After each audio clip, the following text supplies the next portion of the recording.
Bien, donc on va s'intéresser,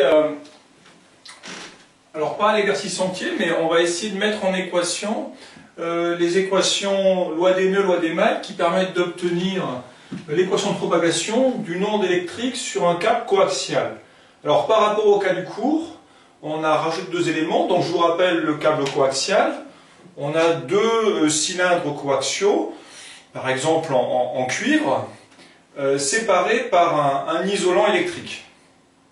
Donc le modèle réparti, si on regarde entre une tranche située entre x et x plus dx, je ne vais pas revenir dans les détails de ces explications, mais on sait que les deux conducteurs coaxiaux peuvent définir,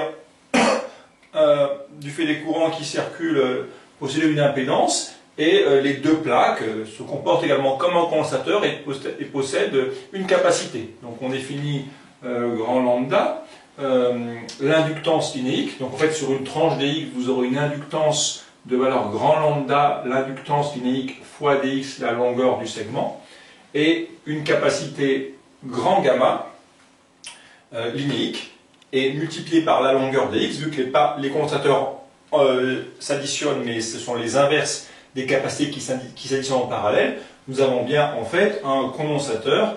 Tous les petits morceaux vont s'additionner pour faire un condensateur de capacité gamma capacité linéique fois dx pour obtenir la capacité totale du système situé entre x et x plus dx. Alors simplement par rapport au cours, on rajoute le fait que le conducteur électrique qui constitue les câbles coaxiaux, enfin les deux parties du câble coaxial, sont de très bons conducteurs, mais n'ont pas en toute rigueur une conductivité infinie. Donc on va tenir compte du fait qu'il y a une résistance, d'accord, au sein du métal, qui sera bien sûr entre guillemets modeste, ça fera une faible correction, mais il faut tenir compte en toute rigueur de cette correction. Donc j'appelle petit r la résistance du câble par unité de longueur, et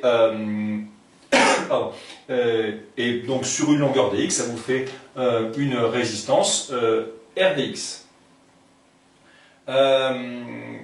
Et d'autre part, on suppose que dans le modèle idéalisé, on suppose que le condensateur est parfait au sens où il n'y a pas de fuite électrique. L'isolant sépare parfaitement les deux plaques comme du vide, mais en fait vous avez toujours dans un condensateur une petite fuite, une résistance de fuite, qui fait que, on peut voir ça comme si il y avait une légère fuite de charge entre les deux plaques du câble coaxial. Ce qui fait qu'en fait, alors, vous avez un dipôle entre les deux plaques du câble coaxial, et on caractérise ça par une conductance. Donc, dans le cas idéalisé, la conductance de l'isolant serait nulle, ce serait un isolant parfait, et dans ce cas-là, la conductance petit g par unité de longueur tendrait vers 0. Et bien sûr, si la conductance tend vers 0, la résistance tend vers l'infini, et on retrouve le modèle habituel du cours. Mais là, simplement, l'isolant n'est pas parfait, il y a une légère fuite de courant, c'est donc une légère conductivité pour le système, et je définis ici une conductance. Alors, la conductance en rappelé, donc je définis une conductance par unité de longueur. Encore une fois, on est sur les sections là en parallèle entre les deux parties du câble, donc on est en parallèle, mais de même que les résistances s'ajoutent en série, les inverses des conductances s'ajoutent en parallèle, et donc je pourrais donc prendre ces tranches et donc les sommer, donc ce qui fait fois dx en fait, pour obtenir la conductance totale du morceau situé entre x et x plus dx. Donc maintenant je rappelle les conductances, d'accord, liées de la conductance.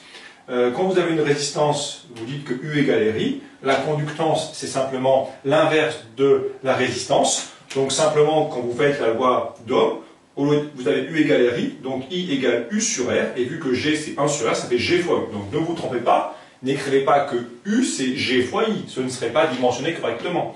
Il faut bien écrire U égale RI, et sachant que G égale 1 sur R, vous arrivez à ce résultat-là. Donc n'hésitez pas à écrire avec ces questions-là qui sont des grandeurs linéiques, c'est un peu plus technique, donc n'hésitez pas dans un coin de votre brouillon à refaire l'explication simple. Qu'est-ce qu'un conducteur ohmique et sa résistance électrique? Qu'est-ce que la conductance par rapport à la résistance? Et une fois que vous avez ce résultat, normalement, on va l'appliquer tout à l'heure pour la loi des nœuds, mais il n'y a pas d'erreur possible. d'accord, mais ne pas dire que la conductance est une résistance. Donc maintenant, il nous reste à faire la même méthode qu'on a appliquée dans le cas du câble coaxial classique, simplement il y aura des termes en plus. Il y aura ici une chute de tension supplémentaire, et il y aura ici un courant supplémentaire de fuite entre les deux plaques. Donc, je vais commencer par le plus simple, la loi des nœuds, donc loi d'additivité des tensions ici écrite. J'ai donc la tension qui est ici, c'est la somme de cette tension aux bornes de l'inductance, cette tension aux bornes de la résistance et la tension de sortie. D'accord? Donc la tension en entrée, c'est donc pour l'inductance LDI sur dt, mais attention, l'inductance est quelque part en un lieu fixé, donc vous regardez comment le courant varie au cours du temps en un point donné. Donc on écrira bien l'inductance de la section, enfin du domaine, gamma, grand lambda, pardon, dx, fois le di sur dt devient un d rond i sur d rond t, car on est en un lieu fixé et on dérive par rapport au temps.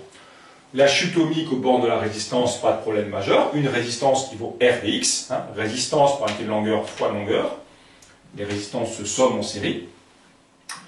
Fois le courant I, qui est dans cette section-là. Et ensuite en sortie, la tension en sortie, U en x plus dx. Simplement ici, on se rappelle qu'on fait les calculs, on suppose que dx est une longueur infiniment petite vis-à-vis de la longueur totale du câble. Dans un câble de 100 mètres, considérez par exemple une tranche qui fait 1 mm, et vous aurez bien sûr la possibilité de faire les calculs à l'ordre 1, ce qui fera U en x et en t, plus d rond u sur d rond x, dx.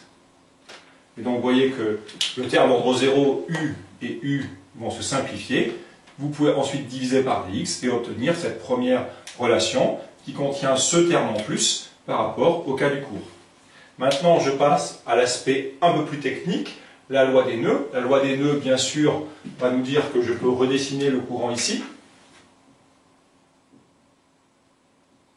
I en X et en T, ben ce courant-là, il se partage en trois courants, IC, IG et I en X plus DX et en T. Donc j'écris que la loi des nœuds en ce point-là, vous pouvez, le mieux c'est de mettre un point, vous appelez ce point A, comme vous l'expliquez, et vous dites loi des nœuds en A, comme ça on voit bien sur le schéma, d'accord? Pensez bien à tout flécher, d'accord? N'oubliez aucune flèche, aucune explication. I en X et en T, c'est I en IC, le courant qui passe dans la capacité, le courant qui passe dans la conductance, et le courant qui finalement ressort dans le bloc suivant. Donc ici, pour le terme associé au courant qui arrive sur le condensateur, eh bien, vous prenez I égale CdU sur dt. Ici, c'est vos grands gamma dx. Et du sur dt, même méthode. Vous êtes à une position x donnée, donc vous écrivez en fait, vous trigger la tension, c'est la tension de sortie. Vous écrivez d rond u sur d rond t, parce qu'on est en un x fixé et on regarde comment la tension évolue au cours du temps. Et en tout trigger, c'est I en x plus dx. Voilà. Ensuite, le terme là, donc comme j'ai expliqué précédemment, pour trouver le courant, vous faites la conductance fois la tension. La conductance, on vous la donne, c'est G, la conductance par unité de longueur fois la longueur, et vous multipliez par la tension au bord de cet élément de conductance G. Alors, et enfin, le dernier terme, I en X plus dx et en T, je fais la même opération qu'ici. Ce dernier terme, je vais l'encadrer ici, d'accord? Ce terme-ci correspond à celui-ci. Et donc, I en X plus dx et en T, c'est I en X et en T plus d rond I sur d rond X dx à l'ordre 1 en dx. Alors, bien sûr, comme toujours, le terme là va se simplifier. Il faut seulement faire attention à une certaine notion. Alors, ici, vous pourriez être gêné en disant, oui, mais là, j'ai U en X plus dx. Alors, bien distinguer. Ici, vous avez déjà dx en facteur. Je vous rappelle que tous les calculs sont menés à l'ordre 1 en dx. Donc, vu que vous avez dx en facteur, ce terme-là, eh bien, ce dx-là avec ce dx-là, si vous développez u de x plus dx, ça va vous faire u en x, plus d rond u sur d rond x dx. D'accord? Si on commence, je peux peut-être écrire cet aspect-là, je peux le développer un peu plus que j'ai fait là. Vous voyez, ce terme-là, en fait, s'écrirait u en x et en t, plus d rond u sur d rond x dx, et puis, etc., etc. Donc vous voyez bien que le dx qui est ici, avec le terme ici, va faire du dx carré. Donc vous pouvez supprimer ce terme, ce qui revient ici à enlever le dx, si on fait le calcul ordre 1, bien sûr. Et pareil ici, vous avez le dx, et donc je peux me permettre ici d'enlever le dx pour mener les calculs à l'ordre 1. Ce qui fait finalement que, qu'est-ce qui me reste? Donc, si maintenant je termine les calculs, c'est ce que j'ai présenté, enfin, la simplification est celle que j'avais écrite ici, d'accord, mais non, je vais effacer un peu pour qu'on voit bien sur le tableau. D'accord? J'efface un petit peu tout, je vais effacer un peu tous les symboles qui gênent, on voit plus très bien, d'accord? Donc là maintenant, je peux me permettre d'écrire U en X et en T, je peux me permettre d'écrire U en X et en T, comme ceci, donc bien sûr ne faites pas comme ça sur votre feuille, mais ici ça va passer.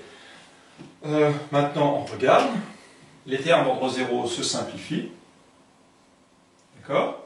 Et vous allez avoir ensuite, qu'est-ce que reste? Donc il y aura dx aussi qui va disparaître, et vous aurez le d rond i sur d rond x, qui est ici, le g fois u qui est ici, et le grand gamma d rond u sur d rond t qui est ici. Et tout ça doit faire 0 vu que j'ai barré au premier membre. Voilà pour l'idée. Alors distinguez bien encore une fois, hein. Vous voyez, ici j'ai un dx en facteur, donc je peux remplacer u en x plus dx par u en x, vu que je vais le calculer à l'ordre 1. Par contre ici, il ne s'agirait pas d'écrire u en x. Il faut bien dire, ici vous n'avez pas de dx en facteur, donc le calcul à l'ordre 1, il faut bien garder ce terme en d rond u sur d rond x dx. Donc soyez très prudents sur ces calculs-là, il faut bien réfléchir, entraînez-vous sur ces exemples-là. Enfin, l'idée n'est pas si compliquée que ça de dire, ici j'ai un terme, je le développe à l'ordre 1, ici j'ai un terme, je le développe aussi à l'ordre 1, mais simplement vu qu'il y a un dx en facteur, le terme d'ordre 1 avec le dx fera un ordre 2 et on le néglige. Mais il faut bien s'appliquer là-dessus parce que si au hasard vous mettez, quand ça vous arrange, u en x ou u en x plus dx, forcément à un moment ce sera faux. D'accord? Alors après la suite du calcul, bon, mais après c'est un peu la même méthode, c'est expliqué dans la correction. Il suffit simplement de dériver par exemple cette équation par rapport à la position et puis vous allez réussir à remplacer la seconde. Bon, il suffit en gros vous avez deux équations couplées. D'accord, des équations aux dérivées partielles couplées, mais qui restent linéaires. Donc en appliquant la même méthode qu'on court, en dérivant l'une par rapport au temps ou l'autre par rapport à la position, on arrive facilement à obtenir une équation soit sur l'intensité, soit sur la tension. Et il n'y a il n'y a pas de difficulté majeure ensuite. L'idée c'est vraiment de ne pas se tromper sur ces équations, parce que si vous faites l'erreur sur ces équations-là, à la fois sur les approximations et sur la conductance, si les erreurs sont faites à ce niveau-là, il est certain qu'après tout le reste du problème, vous n'aurez pas la bonne équation, vous n'aurez pas la bonne relation de dispersion, vous n'aurez pas la bonne vitesse de groupe, la bonne vitesse de phase, enfin, vous comprenez bien que tout va s'effondrer.